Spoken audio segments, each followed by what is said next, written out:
ఏపీలో జిల్లాలు, గ్రామాలు, మండలాల పేర్లు మారనున్నాయా? వైసీపీ హయాంలో ఏర్పడిన జిల్లాలను పునర్విభజించనున్నారా? కొత్తగా మార్పులు చేసేందుకు ప్రతిపాదన ఏంటి? ప్రజల విజ్ఞప్తులు, లీడర్ల ఎదురుచూపులకు తెరపడినట్లేనా?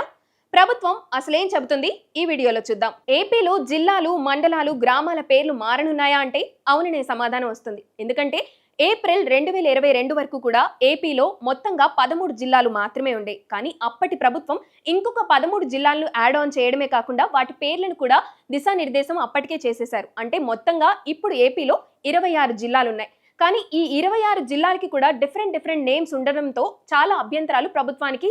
ఇప్పుడు ఆ 26 జిల్లాలకు వేరే పేర్లు ఉండటం, వేరేగా రావడంతో చాలా అభ్యంతరాలు ప్రభుత్వానికి అయితే అందుకున్నాయని సమాచారం అందింది. అయితే ఇప్పుడు ఆ పేర్లు ఉంచాలా లేదా అని ప్రభుత్వం ఒక నిర్ణయం తీసుకునే ముందు ఒక మంత్రివర్గ సమావేశాన్ని ఏర్పాటు చేసి ఒక నిర్ణయం తీసుకుంది. దీనిలో సభ్యులుగా 7 మంత్రులను నియమించింది. వారిలో అనగాని సత్యప్రసాద్, పొంగూరు నారాయణ, వంగలపూడి అనిత, బీసీ జనార్దన్ రెడ్డి, నిమ్మల రామానాయుడు, నాదెండ్ల మనోహర్, సత్యకుమార్ యాదవ్ వీళ్ళందరినీ కూడా ఒక మంత్రివర్గ ఉపసంఘాన్ని నియమించి ఇక్కడ అంటే ఏవైతే జిల్లాలు కానీ ఏవైతే గ్రామాలు ఉన్నాయో ఆ పేర్లన్నింటినీ కూడా ఒకసారి రిఫర్ చేసి వాళ్ళ ఎవరైతే ఆ ప్లేస్ లో ఉంటారో వాళ్ళ అభిప్రాయాలు సేకరించి జనాభా పరంగా, ఆర్థిక పరంగా అన్నిటినీ పరిగణలోకి తీసుకొని ఒక నిర్ణయం తీసుకోవాలని అయితే ప్రభుత్వం నిర్ణయించింది. అయితే వీళ్ళందరికీ ఈ